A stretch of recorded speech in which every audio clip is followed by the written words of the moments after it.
ਸਤਿ ਸ਼੍ਰੀ ਅਕਾਲ ਸਾਰਿਆਂ ਨੂੰ। ਮੇਰਾ ਨਾਮ Raman Sharma. As an IELTS trainer ਮੈਂ ਆਪਣੇ YouTube ਚੈਨਲ ਰਮਨ ਆਇਲਸ ਦੇ ਉੱਤੇ ਬਹੁਤ ਤਰ੍ਹਾਂ ਦੀਆਂ ਵੀਡੀਓਜ਼ ਨੂੰ ਅਪਲੋਡ ਕਰ ਚੁੱਕੇ ਹਾਂ ਤੇ ਇਸ ਵਾਰ ਜੋ ਮੈਂ ਤੁਹਾਨੂੰ ਵੀਡੀਓ ਅਪਲੋਡ ਕਰਨ ਲੱਗਿਆ that is called writing task 1 bar graph. ਬਹੁਤ ਬੱਚੇ ਨੂੰ ਬਾਰ ਚਾਰਟ ਦੇ ਨਾਮ ਨਾਲ ਵੀ ਜਾਣਦੇ ਆ ਤੇ ਬਹੁਤ ਬੱਚੇ ਨੂੰ ਬਾਰ ਗ੍ਰਾਫ ਵੀ ਕਹਿ ਦਿੰਦੇ ਆ। ਨੋ ਇਸ਼ੂਜ਼। ਤੇ ਅੱਜ ਮੈਂ ਤੁਹਾਨੂੰ ਜੋ ਵੀਡੀਓ ਦੇ ਵਿੱਚ ਪੜਾਉਂਗਾ ਬੱਚੇ ਬਾਰ ਗ੍ਰਾਫ ਨੂੰ ਕਿਵੇਂ ਲਿਖੀਦਾ, ਸਟਰਕਚਰ ਕਿਵੇਂ ਹੋਣਾ ਚਾਹੀਦਾ, ਵੋਕੈਬਲਰੀ ਕਿਹੋ ਜਿਹੀ ਹੋਣੀ ਚਾਹੀਦੀ ਆ, ਵਰਡ ਲਿਮਿਟ ਕਿਵੇਂ, ਟਾਈਮ ਮੈਨੇਜਮੈਂਟ ਕਿਵੇਂ, ਈਚ ਐਂਡ ਐਵਰੀਥਿੰਗ ਜਿੰਨੇ ਵੀ ਡਾਊਟਸ ਹੋਣਗੇ ਮੈਂ ਤੁਹਾਨੂੰ ਪੜਾਉਂਗਾ। ਤੇ ਮੈਂ ਕੋਸ਼ਿਸ਼ ਕਰੂੰਗਾ ਕਿ ਮੈਂ ਹਰ ਰੋਜ਼ ਇੱਕ, ਜਿਵੇਂ ਫॉर एग्जांपल ਮੈਂ ਲਾਈਨ ਗ੍ਰਾਫ ਨੂੰ ਅਪਲੋਡ ਕਰ ਚੁੱਕਿਆ, ਅੱਜ ਮੈਂ ਬਾਰ ਨੂੰ ਅਪਲੋਡ ਕਰ ਰਿਹਾ। ਉਸ ਵਾਰ pie chart, table, diagram, map, process, ਸਾਰੇ ਚਾਰਟਸ ਜਿੰਨੇ ਵੀ ਹੈਗੇ ਇਹਨਾਂ ਨੂੰ ਪ੍ਰੋਪਰ ਅੱਛੇ ਤਰੀਕੇ ਨਾਲ ਐਕਸਪਲੇਨ ਕਰਾਂ ਤਾਂ ਜੋ ਜਿਹੜੇ ਬੱਚੇ ਐਗਜ਼ਾਮ ਦੇਣ ਦੇ ਫॉर एग्जांपल ਜਿਨ੍ਹਾਂ ਨੇ ਦਸੰਬਰ 'ਚ ਐਗਜ਼ਾਮ ਦੇਣਾ ਜਾਂ ਜੈਨ 'ਚ ਐਗਜ਼ਾਮ ਦੇਣਾ ਤਾਂ ਉਹਨਾਂ ਨੂੰ ਬਹੁਤ ਜ਼ਿਆਦਾ ਹੈਲਪ ਹੋਵੇ। To be very honest without wasting a time. ਤੇ ਹੁਣ ਆਪਾਂ ਕੋਸ਼ਿਸ਼ ਕਰਦੇ ਹਾਂ ਕਿ ਆਪਾਂ ਗ੍ਰਾਫ ਦੇ ਉੱਤੇ ਜਾਈਏ ਤੇ ਜਿੰਨਾ ਵਧੀਆ ਹੋ ਸਕੇ ਆਪਾਂ ਉਸ ਨੂੰ ਕਰਦੇ ਹਾਂ। ਚਲੋ ਆਪਾਂ ਸਟੇਟਮੈਂਟ ਚੈੱਕ ਕਰਦੇ ਹਾਂ ਬੱਚੇ। ਦੇਖੋ ਅੱਜ ਦੀ ਜੋ ਸਟੇਟਮੈਂਟ ਹੈ, ਦੇਖੋ ਉਹ ਕੀ ਹੈ, ਦ ਬਾਰ ਚਾਰਟ, ਮੈਂ ਤੁਹਾਨੂੰ ਸਟੇਟਮੈਂਟ ਵੱਡੀ ਕਰ ਦੇਣਾ, fine. The bar chart shows the divorce rates in two European countries। मतलब कि two European countries ਕਿਹੜੀਆਂ ਨੇ? ਇੱਕ ਫਿਨਲੈਂਡ ਹੈ, ਇੱਕ ਸਵੀਡਨ ਹੈ। From 2011 to 2015 ਆ ਨੀਚੇ ਸਮਰਾਈਜ਼ ਹੈ, ਫਾਲਤੂ ਆਪਾਂ ਨੂੰ ਬਸ ਇਹ ਦੇਖਣਾ ਵੀ ਲਿਖਣਾ ਕਿਵੇਂ ਆ। ਆਪਣੇ ਕੋਲੇ ਜੇ ਚਾਰਟ ਦੀ ਆਪਾਂ ਐਕਸਪਲੇਨੇਸ਼ਨ ਕਰਦੇ ਹਾਂ ਤਾਂ ਇਹ ਸਾਈਡ ਜਿਹੜਾ ਆਪਣਾ ਵਰਟੀਕਲ ਸਾਈਜ਼ ਹੈ 0%, 10, 20, 30, 40, 50, 60 ਤੇ ਜਿਹੜਾ ਹੌਰੀਜ਼ੌਂਟਲ ਪਾਰਟ ਹੈ ਆਪਣਾ ਦੈਟ ਇਜ਼ ਕਾਲਡ 2011, 12, 13, 14, 15। ਮਤਲਬ ਕਿ ਹਰ ਇੱਕ ਈਅਰ ਦੇ ਗੈਪ ਦੇ ਨਾਲ ਆਪਾਂ ਨੂੰ ਇਹ ਦਿੱਤਾ ਗਿਆ ਹੈਗਾ। ਮੈਂ ਪਿਛਲੀ ਵੀਡੀਓ ਦੇ ਵਿੱਚ ਵੀ ਤੁਹਾਨੂੰ ਸਿਖਾਇਆ ਸੀ ਬੱਚੇ ਕਿ ਮੈਂ ਤੁਹਾਨੂੰ ਇੱਕ ਚਾਰਟ ਦੀ ਇੰਟਰੋਡਕਸ਼ਨ ਲਿਖਣੀ ਸਿਖਾਊਂਗਾ ਤੇ ਬਾਕੀ ਸਾਰੇ ਚਾਰਟਸ ਦੀ ਇੰਟਰੋਡਕਸ਼ਨ ਜਿਹੜੀ ਹੈ ਆਟੋਮੈਟਿਕਲੀ ਤੁਸੀਂ ਸਿੱਖ ਜਾਓਗੇ। ਫॉर एग्जांपल ਮੈਂ ਦੱਸਿਆ ਸੀਗਾ ਕਿ ਜਿਹੜਾ ਬਾਰ ਚਾਰਟ, ਫॉर एग्जांपल ਕੋਈ ਵੀ ਚਾਰਟ ਹੈ, ਚਾਹੇ ਬਾਰ, ਲਾਈਨ, ਕੋਈ ਵੀ ਹੈ, ਸੇਮ ਚਾਰਟ ਦਾ ਨਾਮ ਕਦੇ ਵੀ ਚੇਂਜ ਨਹੀਂ ਕਰਦੇ।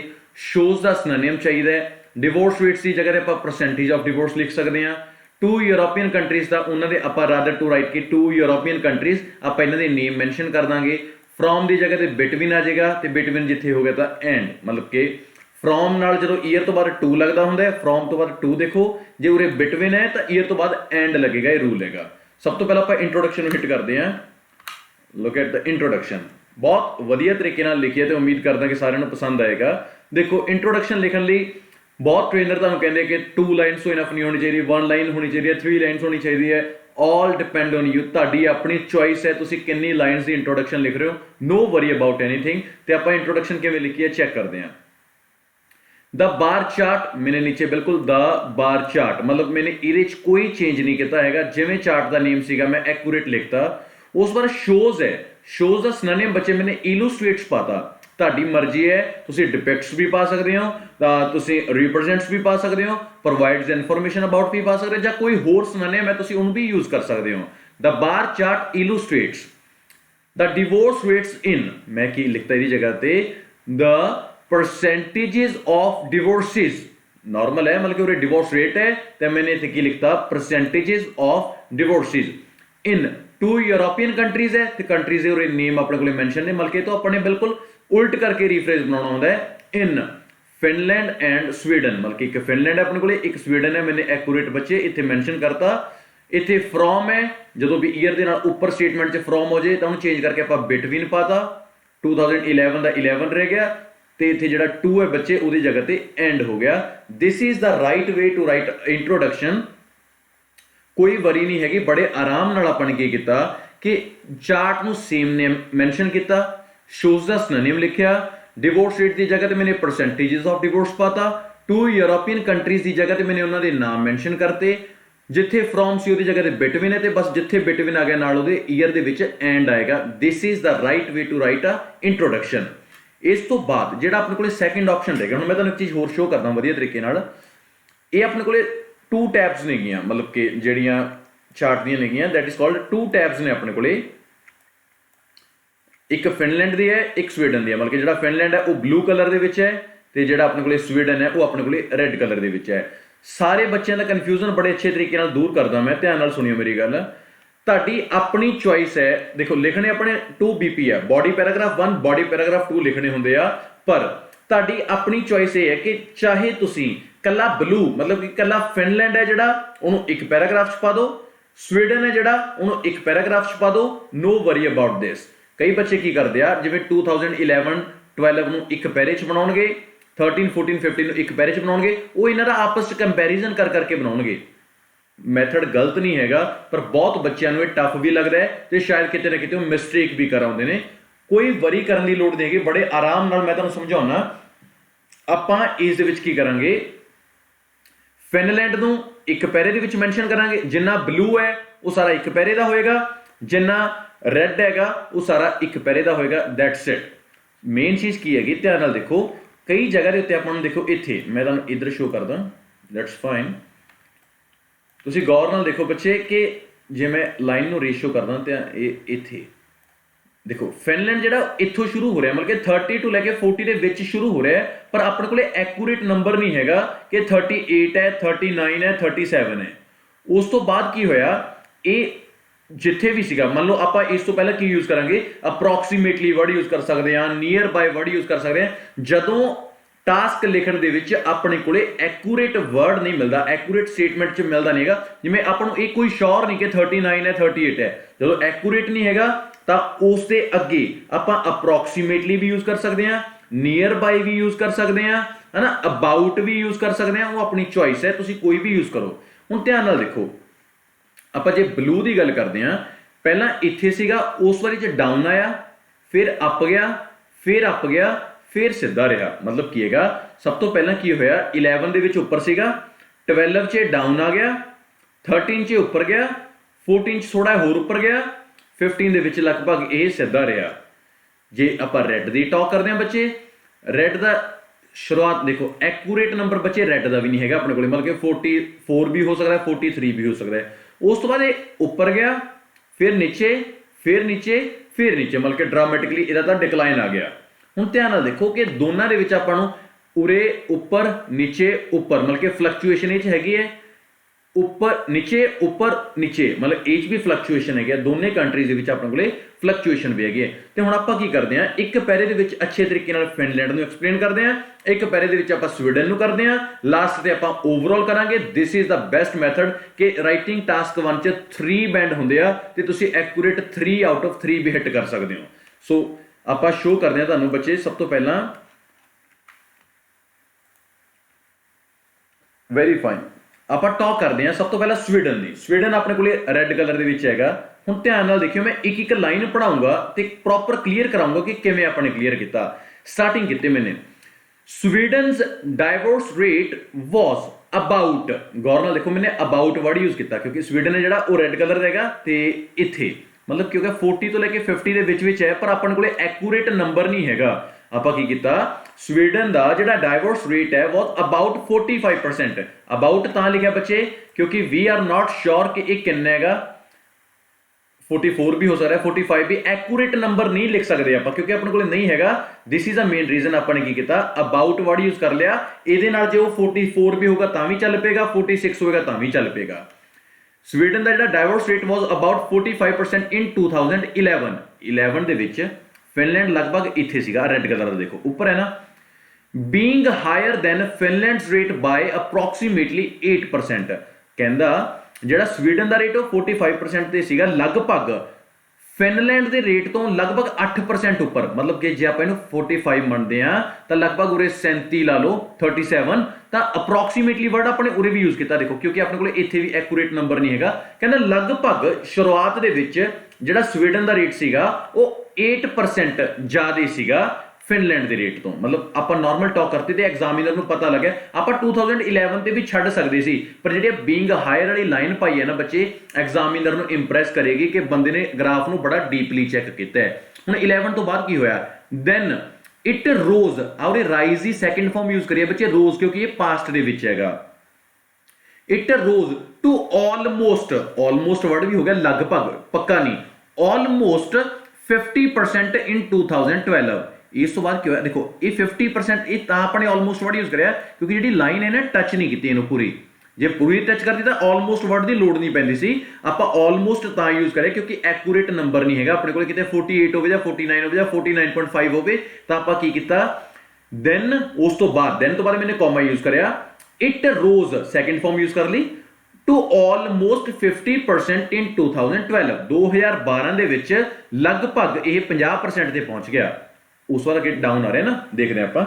however ਜਦੋਂ ਗ੍ਰਾਫ ਉਸ ਤੋਂ ਬਾਅਦ ਮਤਲਬ ਕਿ ਇਹਦਾ जो रेशियो है ना चेंज होनी शुरू हो जाए तो however वर्ड बड़ा वधिया हैगा, ये रीडिंग च भी काम आउंदा हैगा ते राइटिंग च भी काम आउंदा है। जदों कॉन्ट्राडिक्ट करनी होवे स्टेटमेंट कि स्टेटमेंट पहला ऊपर जा रही सी उस तो बाद लगातार नीचे आई तो आपां ने however वर्ड है जिहड़ा यूज किया कि हुण स्टेटमेंट बिल्कुल इहदे उल्ट है, पहला वधिया सी ते however दे नाल पता लग्या कि हुण घटेगा।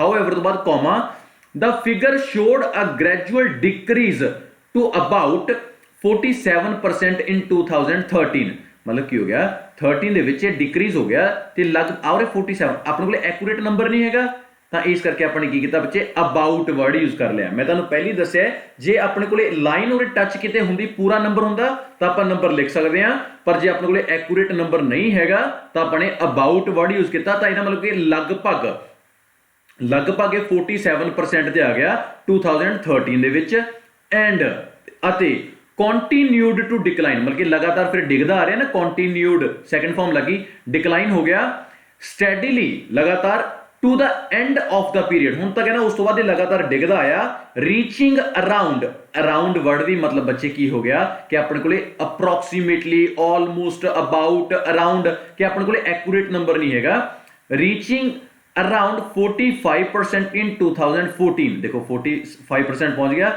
14 ਦੇ ਵਿੱਚ 45 लिखा अपने क्योंकि अपने को इत्थे भी एक्यूरेट नंबर नहीं हैगा। And hitting a low point जदों सारे ग्राफ का कोई भी एक लो पॉइंट ते अजे लास्ट ते आके की लिखा ने hitting a low point of about 37% in 2015 सारे नंबर्स के अगे किते मैंने अबाउट वर्ड यूज किया, अप्रोक्सीमेटली यूज किया, ऑलमोस्ट यूज किया, अबाउट यूज किया, अराउंड यूज किया। जदों एक्यूरेट नंबर नहीं हैगा तो आप इन्हां वर्ड्स नूं यूज करके अपने चार्ट नूं बहुत अच्छे तरीके नाल लिख सकते हैं। तो सारे पैराग्राफ दे विच मैंने स्वीडन के बारे टॉक की है। हुण जिहड़ी सैकेंड टॉक है वो की होगी फिनलैंड की। मैं सारे बच्चों को दसना चाहना कि तुसी कंपैरिजन ज़्यादा करने की बजाय तुसी उस बहुत उलझ सकते हो तो तुहाडा स्कोर बड़ा डाउन हो सकता है। तो एग्जामिनर को बड़े क्लीयर तरीके नाल पता लग गया कि तुसी स्वीडन को बहुत अच्छे तरीके नाल क्लीयर करता तो जिहड़े हुण नैक्सट टर्म है that is called a Finland. हुण आपां फिनलैंड को किहड़े तरीके नाल लिखिआ लेट मी शो यू। तो बच्चे हियर इज मैं बॉडी पैराग्राफ 2 है जिहड़ा मेरा मैंने उसनूं भी बड़े वधिया तरीके नाल टाइप किया।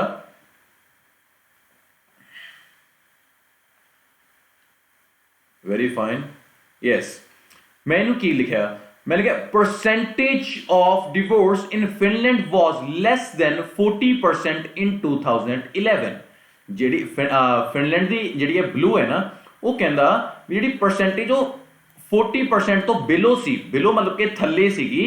शुरुआत करन दा बहुत वधिया तरीका हैगा।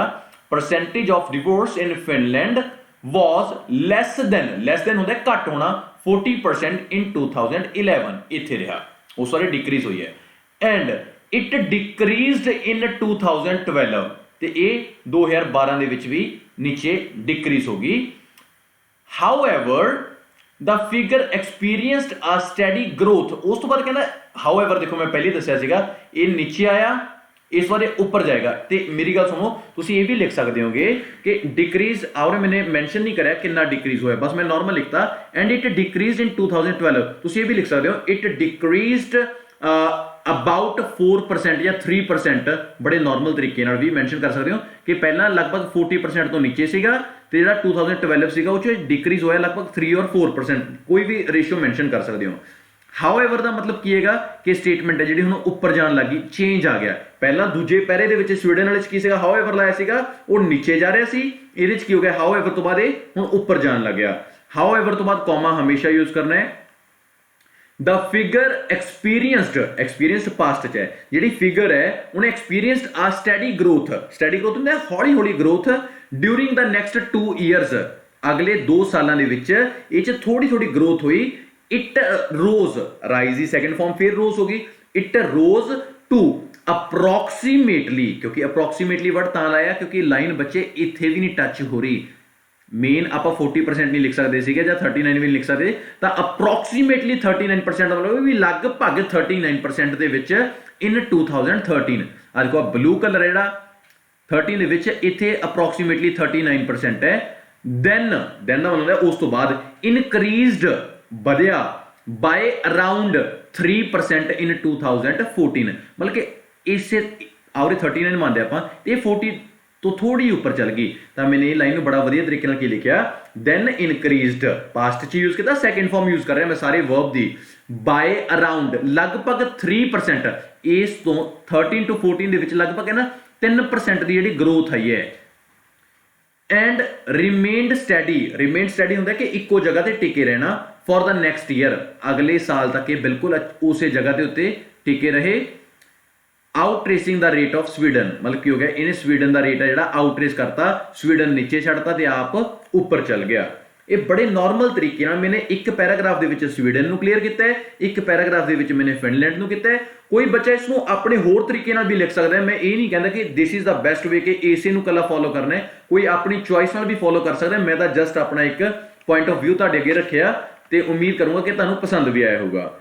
ਲਾਸਟ ਰਹਿ ਗਿਆ ਆਪਣੇ ਕੋਲ, ਦੈਟ ਇਜ਼ ਤੁਹਾਡਾ ਓਵਰਆਲ ਚ ਧਿਆਨ ਨਾਲ ਦੇਖੋ ਬੱਚੇ, ਫਿਨਲੈਂਡ ਦਾ ਰੇਟ ਜਿਹੜਾ ਅਪ ਗਿਆ। ਹੁਣ ਫਿਨਲੈਂਡ ਜਿਹੜਾ ਆਪਣੇ ਕੋਲ ਕੀ ਹੈ, ਬਲੂ ਕਲਰ ਦਾ ਹੈਗਾ। ਗੌਰ ਨਾਲ ਦੇਖੋ, ਸਭ ਤੋਂ ਪਹਿਲਾਂ ਇਹ ਨੀਚੇ ਉਰੇ ਸੀਗਾ, ਲਗਭਗ 40 ਤੋਂ ਨੀਚੇ ਸੀਗਾ ਤੇ ਲਾਸਟ ਤੇ ਆ ਕੇ ਧਿਆਨ ਨਾਲ ਦੇਖੋ ਕੀ ਹੋ ਗਿਆ, ਇਹ ਵੱਧ ਗਿਆ, 40 ਤੋਂ ਉੱਪਰ ਚੱਲ ਗਿਆ। ਤਾਂ ਮੈਂ ਲਿਖਿਆ ਫਿਨਲੈਂਡ ਦਾ ਰੇਟ ਹੈ ਜਿਹੜਾ ਉਹ ਉੱਪਰ ਚੱਲ ਗਿਆ। ਤੇ ਫਿਨਲੈਂਡ ਰੇਟ ਹੈਜ਼ ਫਲਕਚੁਏਸ਼ਨ, ਦੇਖੋ ਉੱਪਰ ਨੀਚੇ ਉੱਪਰ ਉੱਪਰ ਫਿਰ ਸਿੱਧਾ, ਮਤਲਬ ਕਿ ਇੱਥੇ ਫਲਕਚੁਏਸ਼ਨ ਆ ਗਈ ਨਾ। ਦੇਖੋ ਫਲਕਚੁਏਸ਼ਨ ਹੁੰਦਾ ਉੱਪਰ ਨੀਚੇ ਕਿਸੇ ਚੀਜ਼ ਦਾ ਹੋਣਾ। ਸਵੀਡਨ ਰੇਟ ਮੈंने नीचे एरो पाए ना, मतलब कि स्वीडन का रेट है डाउन गया, ये लगभग 45% ਤੇ ਸੀਗਾ ਤੇ ਲਾਸਟ ਹੈ ਕਿ ਦੇਖੋ ਇਹ ਬਿਲਕੁਲ ਉਰੇ ਆ ਗਿਆ, ਡਾਊਨ ਤੇ ਆ ਗਿਆ।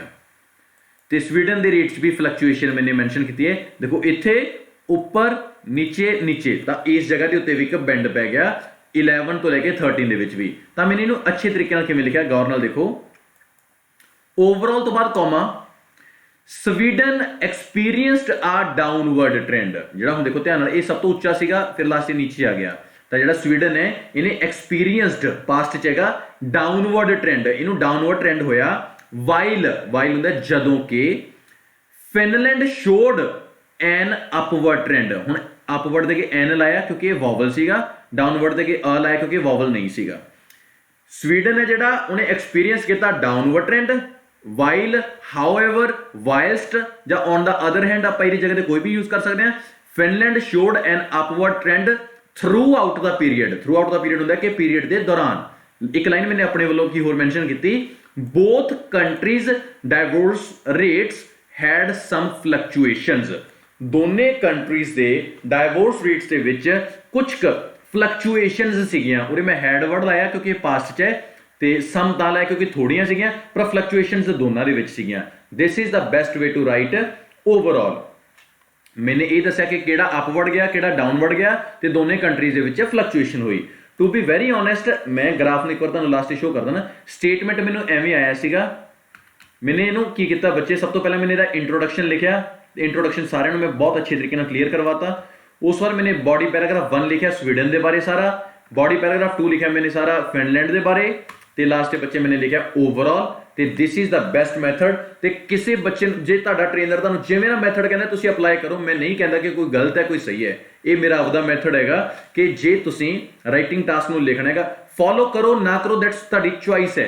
ਮੈਂ ਕਿਸੇ ਬੱਚੇ ਨੂੰ ਇਹ ਨਹੀਂ ਪ੍ਰੈਸ਼ਰ ਕਰਦਾ ਕਿ ਇਹੀ ਮੈਥਡ ਨੂੰ ਫੋਲੋ ਕਰੋਗੇ ਤਾਂ ਬੈਂਡ ਆਉਣਗੇ। ਤੁਹਾਡਾ ਟ੍ਰੇਨਰ ਤੁਹਾਨੂੰ ਜੋ ਵੀ ਪੜ੍ਹਾ ਰਿਹਾ ਉਹ ਆਪਣਾ ਬੈਸਟ ਪੜ੍ਹਾ ਰਿਹਾ ਹੈਗਾ, ਗੱਲ ਖਤਮ। ਮੈਂ ਆਪਣੇ ਤਰੀਕੇ ਨਾਲ ਇਹ ਦੱਸਦਾ ਬੱਚੇ, ਸਭ ਤੋਂ ਪਹਿਲਾਂ ਇੰਟਰੋਡਕਸ਼ਨ, ਫਿਰ body paragraph 1, body paragraph 2, last overall. This is the right method to get 3 out of 3 band score in writing task 1। ਅੱਜ ਮੈਂ ਪੂਰੇ ਅੱਛੇ ਤਰੀਕੇ ਨਾਲ ਤੁਹਾਨੂੰ ਬਾਰ ਗ੍ਰਾਫ ਕਲੀਅਰ ਕਰਤਾ ਤੇ ਨੈਕਸਟ ਮੇਰੀ ਜਿਹੜੀ ਵੀਡੀਓ ਆਊਗੀ ਉਹ ਆਏਗੀ ਪਾਏ ਚਾਰਟ ਦੇ ਉੱਤੇ ਤੇ ਉਸ ਤੋਂ ਅਗਲੀ ਵੀਡੀਓ ਆਏਗੀ ਉਹ ਆਏਗੀ ਟੇਬਲ ਚਾਰਟ ਦੇ ਉੱਤੇ। ਸੋ ਇਹਨਾਂ ਸ਼ਬਦਾਂ ਨਾਲ ਮੈਂ ਤੁਹਾਨੂੰ ਇਜਾਜ਼ਤ ਲੈਣਾ। ਸੋ ਕੋਈ ਗਲਤੀ ਹੋਵੇ ਤਾਂ ਤੁਹਾਡਾ ਛੋਟਾ ਭੈਣ ਭਰਾ ਸਮਝ ਕੇ, ਮੇਰੇ ਛੋਟੇ ਭੈਣ ਭਰਾ ਹੈਗੇ ਆ ਉਹ ਮੈਨੂੰ ਆਪਦਾ ਛੋਟਾ ਭਰਾ ਸਮਝ ਕੇ ਮਾਫ ਕਰ ਸਕਦੇ ਆ। So thank you so much, ਬਹੁਤ ਰਿਸਪੈਕਟ ਸਾਰਿਆਂ ਦੀ, ਦਿਲੋਂ ਧੰਨਵਾਦ। ਵੀਡੀਓਜ਼ ਨੂੰ ਤੁਸੀਂ ਇੰਨਾ ਪਿਆਰ ਦਿੰਦੇ ਹੋਗੇ। ਕਿਸੇ ਵੀ ਚੀਜ਼ ਦੀ ਲੋੜ ਹੁੰਦੀ ਹੈ ਤੁਹਾਨੂੰ WhatsApp ਨੰਬਰ ਪਤਾ ਹੀ ਹੈ, ਤਾਂ ਤੁਸੀਂ ਜਦੋਂ ਵੀ ਟੈਕਸਟ ਕਰ ਸਕਦੇ ਹੋ, ਮੈਂ ਤੁਹਾਡੀ ਹੈਲਪ ਹਮੇਸ਼ਾ ਕਰਾਂਗਾ। So thank you very much, take care.